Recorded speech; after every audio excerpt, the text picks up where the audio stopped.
यानी इजिप्ट में टोटल 138 ऊंचे तरीन पिरामिड्स मौजूद हैं, जिन्होंने पिछले हजारों सालों से दर्जनों अर्थक्वेक्स और कई खतरनाक तूफान का सामना किया। लेकिन मजाल है इनमें से कोई एक भी इधर से उधर हुआ हो। इनमें से सबसे ऊंचा और बड़ा pyramid the great pyramid of Giza कहलाता है और इस पिरामिड की बेस का एरिया 13 एकर्स है। यानी इस पिरामिड के अंदर हैरत अंगेज तौर पे एक दो नहीं बल्कि पूरी 9 फुटबॉल फील्ड्स आराम से फिट आ सकती हैं। एक एस्टीमेट के हिसाब से इस पिरामिड में टोटल 23 लाख बड़े बड़े पत्थरों का इस्तेमाल हुआ, जिनमें से कई पत्थरों का वजन 50 टन भी था। अगर इसके टोटल वजन का अंदाजा लगाया जाए तो इस पिरामिड का वजन 60 लाख टन है, जो 12 बुर्ज खलीफा के वजन के बराबर बनता है। लेकिन इतने ऊंचे और आलीशान पिरामिड्स बनाने का आखिर मकसद क्या था? हजारों साल पहले जब इंसान के पास कोई टूल्स भी मौजूद नहीं थे, तब इन पिरामिड्स की दीवारों को कैसे इंच बाय इंच लेवल किया गया?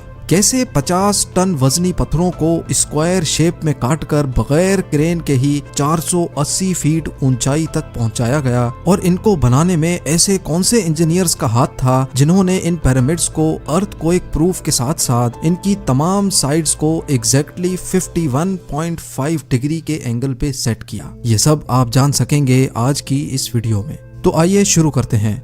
Challenge number 1। कई सदियों से मुख्तलिफ रिसर्च टीम्स इस पिरामिड की कंस्ट्रक्शन टेक्निक जानने के लिए सर जोड़कर बैठी थीं कि आखिर इस पिरामिड की हर side exactly north, south, east और वेस्ट पे बगैर कंपास के कैसे सेट की गई होंगी। कई एक्सपर्ट्स का मानना है कि उस टाइम के आर्किटेक्ट्स ने सबसे पहले ऐसी जमीन तलाश की होगी जो लाखों टन वजनी पत्थरों का वजन झेल सके। उसके बाद पोलर स्टार्स यानी वो सितारे जिनकी मदद से अर्थ के पोल्स का पता पड़ता है, उनकी मदद से पिरामिड की हर साइड को मार्क किया गया।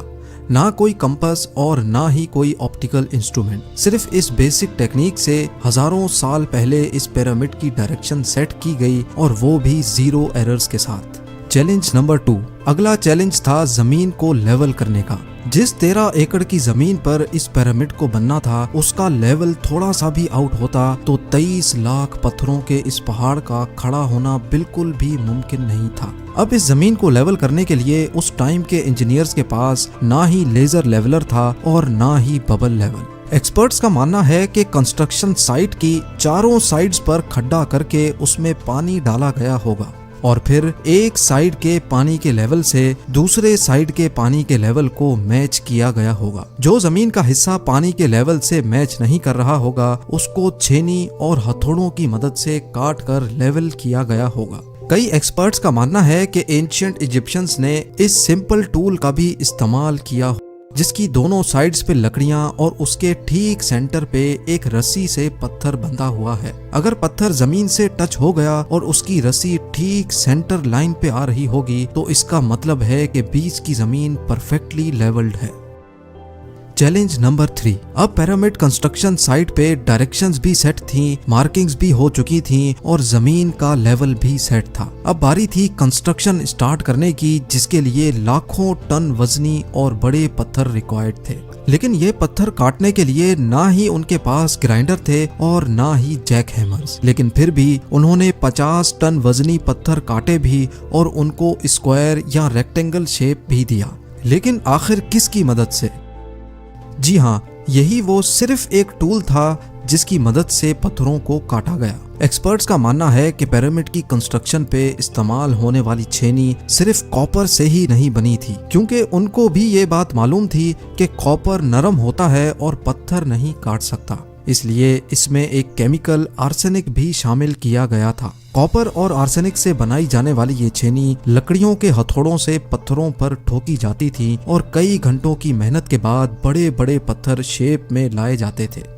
Challenge number 4। अब चूंकि ये खास किस्म का पत्थर जिसको आज लाइम स्टोन कहा जाता है, उसकी कटाई पिरामिड कंस्ट्रक्शन साइट गीजा से 250 किलोमीटर दूर टोरा के शहर में हो रही थी। अब मसला था ये पत्थर गीजा तक ट्रांसपोर्ट करने का। हर एक पत्थर 50 टन यानी 50,000 केजी के बराबर था, जो तकरीबन 3 पैसेंजर बस के वजन के बराबर बनता है। और ऐसे 23 लाख पत्थर सिर्फ एक पिरामिड में इस्तेमाल होना थे। इतना ज्यादा वजन ट्रांसपोर्ट करने के लिए ना ही उस दौर में कोई जानवर काम आ सकता था और ना ही उनके पास ट्रक्स मौजूद थे। हत्ता कि अगर आजकल के जदीद दौर में भी ये काम करना पड़े तो ट्रांसपोर्ट कंपनीज को अच्छा खासा टफ टाइम आएगा। हैरत अंगेज तौर पे ये काम वर्कर्स और कश्तियों की मदद से किया गया। जी हाँ, टोरा और गीजा के दरमियान मौजूद रिवर का फायदा उठाया गया और बड़ी बड़ी कश्तियों में पत्थर लाद कर पिरामिड साइट पर पहुंचाए गए।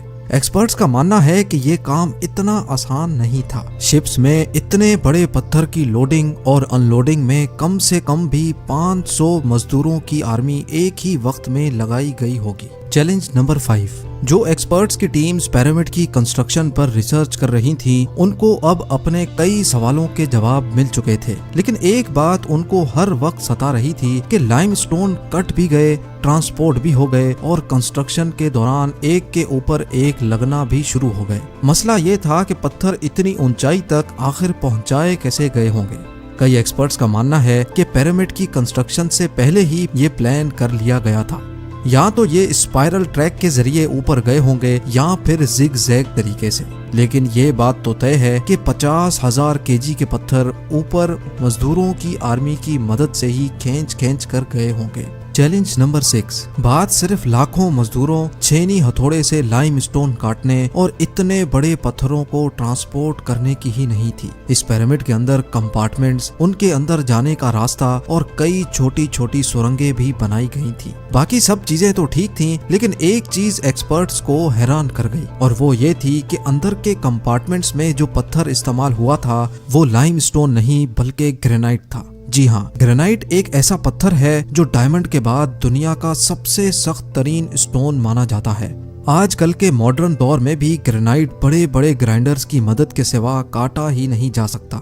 दुनिया भर से कई आर्कियोलॉजिकल एक्सपर्ट्स को पिरामिड का विजिट भी करवाया गया, लेकिन किसी को भी इस बात का सुराग नहीं मिला कि 4500 साल पहले इजिप्शियंस ने ग्रेनाइट जैसे ठोस पत्थर को इतनी सफाई से कैसे काटा था। आखिरकार कई सालों के बाद एक्सपर्ट्स ने इस मिस्ट्री को भी सॉल्व कर दिया। इजिप्शियंस ने ग्रेनाइट को इतनी सफाई से एक ऐसे आरे से काटा था जिसके दांत ही नहीं थे। जी हाँ, बगैर दांतों वाले इस आरे के दोनों साइडों पर वजन डालकर इसको ग्रेनाइट पर चलाया जाता था और बीच में बजरी डाली जाती थी।